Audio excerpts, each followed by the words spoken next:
Successful exit from the IMF agreement. It was a program that tested our own resolve to be true to our own real economic interests.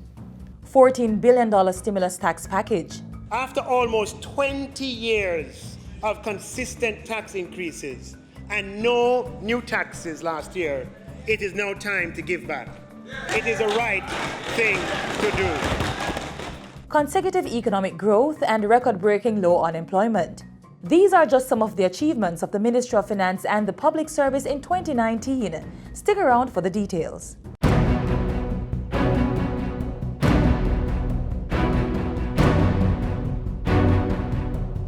A major achievement for the Ministry of Finance in 2019 was Jamaica's successful exit in November from the International Monetary Fund IMF Precautionary Standby Agreement.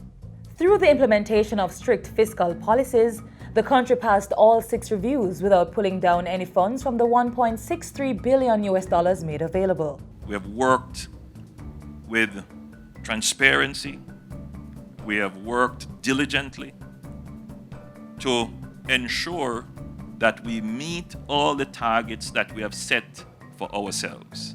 Through a Memorandum of Understanding, the Economic Program Oversight Committee, EPOC, will continue monitoring the reforms until an independent fiscal council is established. These decisions are a clear demonstration of the government's commitment and intent to maintain a credible macroeconomic path.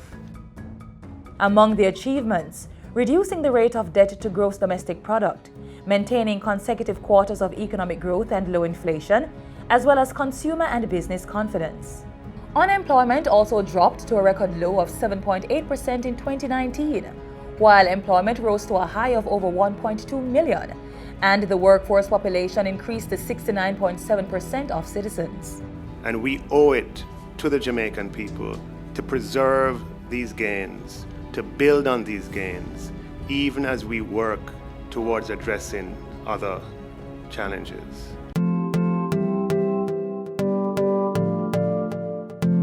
Finance is the oxygen of business. That's why in March 2019, government introduced a $14 billion stimulus tax package to increase business and economic activities. This saw small businesses benefiting from an increase in the annual GCT threshold to $10 million.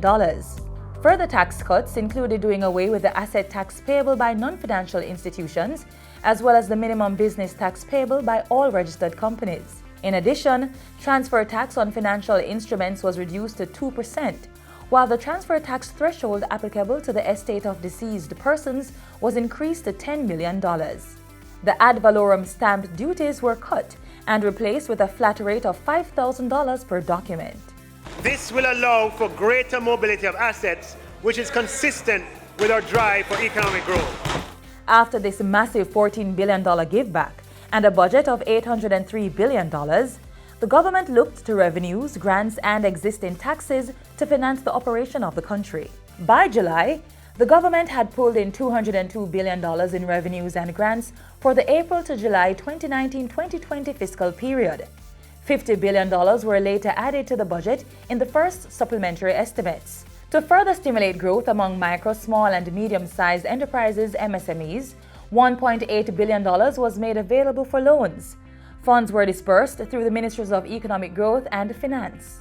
As the government put these measures in place, it also tabled the Microcredit Act 2019 to regulate the sector. The Microcredit Act, Mr. Speaker, seeks to bring regulation to that sector to ensure that Jamaicans are not subject to predatory lending practices. Following this, the Income Tax Amendment Act 2019 was approved by the Senate in June, making allowance for the purchase and renovation of industrial buildings for trade. In 2019, Jamaica's credit ratings reached an all-time high. Fitch Ratings Agency upgraded Jamaica's long-term foreign currency and local currency issuer default rating to B+ from B. The agency also upgraded the country ceiling to BB- from B and revised the outlook to stable from positive. A similar rating was given by Standard & Poor's. The Bank of Jamaica (BOJ) made adjustments to its operations, including changing of the guard. Richard Biles succeeded Brian Winter in August. Fiscal changes included lowering the central bank's policy interest rate on deposit-taking institutions' overnight placements to 0.5%, reducing cash reserve requirement to 9%, releasing $16.8 billion to deposit-taking institutions. The BOJ also guided the signing of the Foreign Exchange Global Code by key financial market stakeholders. It provides a common set of guidelines for all authorized foreign exchange trading entities and promotes the integrity, transparency, and effective functioning of the foreign exchange market. When the US dollar gained on the local currency in November, this prompted the BOJ to sell $90 million to authorized dealers and cambios to increase supply and bring normalcy to the foreign exchange market. At the end of the year, the central bank's net international reserves stood at over $3 billion.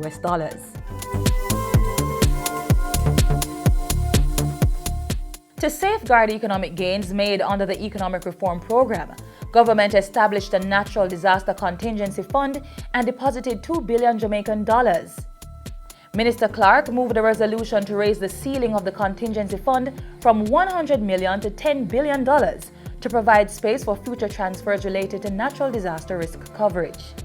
The United States Agency for International Development (USAID) provided a $5 million grant. The money is for the finalization of a policy for the public financial management of natural disaster risk to support financially resilient products and offset the cost to procure instruments. What we want to do is we want to ensure that we have access to non-budgetary resources that can be drawn down on, that can be utilized in the event of such occurrences.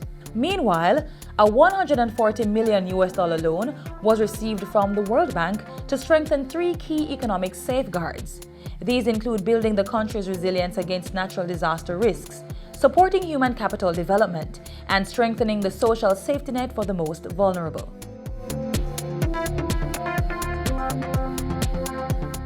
We have to democratize capital, and it only responds to ideas. Minister Clark's statement put into action $200 million through the Development Bank of Jamaica to finance business and entrepreneurial programs at tertiary institutions. Meanwhile, borrowers of the Students' Loan Bureau got a 2% reduction in interest rate, while individuals employed full-time to charitable organizations received a 10% cut on the loan balance. Government also allocated a $3 billion grant support to the SLB. The government is focused on increasing accessibility of tertiary education, as this is a promising means by which economic opportunity can be expanded. On the matter of pension reform, government is working to have the pension plan regulations in place in 2020. This follows approval by the Senate of the Pensions, Superannuation Funds and Retirement Schemes Investment Amendment Regulations 2019. Government also signed a contract for over $1.5 million to review and develop a proposal for a new public sector compensation structure. The implementation of shared corporate services under the Public Sector Transformation Program will begin January 2020, following the signing of a $5.45 million contract. The Ministry of Finance and the Public Service, making the growth process equitable and inclusive, increasing access to financing, and facilitating opportunities through public, private, bilateral, and multilateral partnerships.